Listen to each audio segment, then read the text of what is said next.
Lalbagh show ಇಡೀ ಇಂಡಿಯಾದಲ್ಲೇ ಇವತ್ತು ಒಂದು ಹೆಸರು ಮಾಡಿರ್ತಕ್ಕಂಥ ಒಂದು ಶೋ.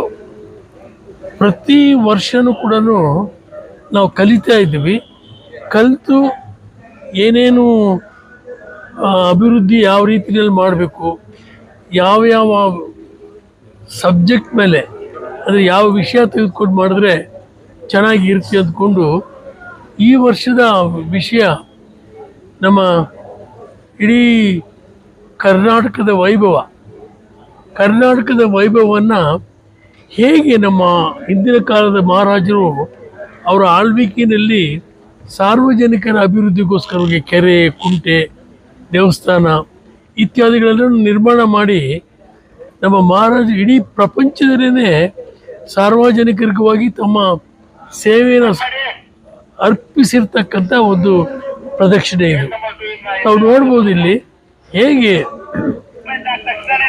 ನಮ್ಮನ್ನು ಆಳ್ತಕ್ಕಂಥ ರಾಜರು ಇಡೀ ಪ್ರಪಂಚದಲ್ಲೇ ಇಂಥ ಒಂದು ಸಾರ್ವಜನಿಕರಿಗೋಸ್ಕರವಾಗಿ ತಮ್ಮ ಸರ್ವಸ್ವವನ್ನು ಕೊಟ್ಟು ಅಭಿವೃದ್ಧಿ ಮಾಡಿರ್ತಕ್ಕಂಥ ವಿಷಯಗಳನ್ನು ತೆಗೆದುಕೊಂಡು ಮಾಡಿದ್ದೀವಿ.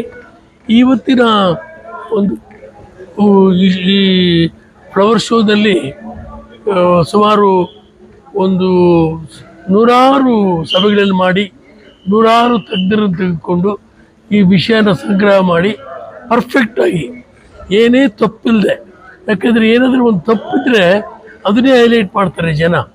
1000 ಒಳ್ಳೇದಿದ್ದರೆ ಅದನ್ನು ಕೇಳೋದಿಲ್ಲ. ಬರೀ ಒಂದು ತಪ್ಪು ಮಾಡಿದರೆ ಅಂದರೆ ಒಂದು ಬಿಳಿ ಬಟ್ಟೆಯಲ್ಲಿ ಒಂದೇ ಒಂದು ಕಪ್ಪು ಚುಕ್ಕಿ ಇದ್ದರೆ ಅದನ್ನೇ ಹೈಲೈಟ್ ಮಾಡ್ತಾರೆ. ಅದಕ್ಕೋಸ್ಕರವಾಗಿ ನಮ್ಮ ತೋಟಗಾರಿಕೆ ಇಲಾಖೆ ಎಲ್ಲ ಅಧಿಕಾರಿಗಳು ಕೂಡ 100 ಮೀಟಿಂಗ್ಗಳು ಮಾಡಿ ಒಂದೇ ಒಂದು ತಪ್ಪಿಲ್ಲದೇ ಅಷ್ಟು ಪರ್ಫೆಕ್ಟಾಗಿ ಇಲ್ಲಿಯ ಒಂದು ಫ್ಲವರ್ ಶೋ ಮಾಡಿದ್ದಾರೆ.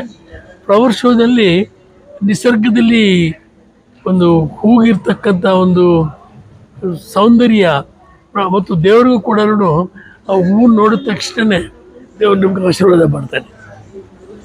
ಈ ಎಲ್ಲ ವಿಷಯಗಳನ್ನು ಕೂಡ ಚರ್ಚೆ ಮಾಡಿ ಎಷ್ಟು ಸಾವಿರ ಫ್ಲವರ್ಸ್ ಹಾಕಿದ್ದೀನಿ? 30 ಲಕ್ಷನ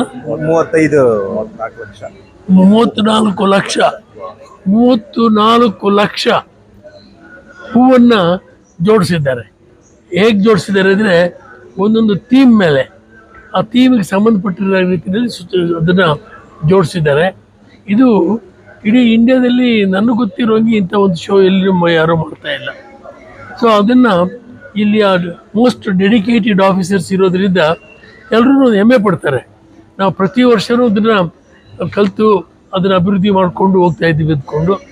ಇದು ಇಡೀ ಬೆಂಗಳೂರಿನ ನಮ್ಮ ತೋಟಗಾರಿಕೆ ಇಲಾಖೆ ಎಲ್ಲ ಸಿಬ್ಬಂದಿಯವರು, ಒಬ್ಬ ಸ್ವೀಪರಿಂದ ಹಿಡ್ಕೊಂಡು ಡೈರೆಕ್ಟ್ರ್ವರೆಗೂ ಕೂಡ ರಾತ್ರಿ ಹಾಗೂ ನಿದ್ದೆ ಕೆಟ್ಟು ಈ ಕೆಲಸ ಮಾಡಿದ್ದಾರೆ. ಇದನ್ನು ಸಾರ್ವಜನಿಕರು ನೋಡಿ ತುಂಬ ಮೆಚ್ಚುಗೆ ವ್ಯಕ್ತಪಡಿಸಿದ್ದಾರೆ. ಇವತ್ತು ಮೊನ್ನೆ ಪೇಪರಲ್ಲಿ ಕೂಡ ರೇಡಿಯೋದಲ್ಲಿ ಕೂಡ ಇದ್ರ ಬಗ್ಗೆ ಸಾಕಷ್ಟು ವಿವರಗಳನ್ನು ಕೊಡ್ತಾ ಇದ್ದಾರೆ.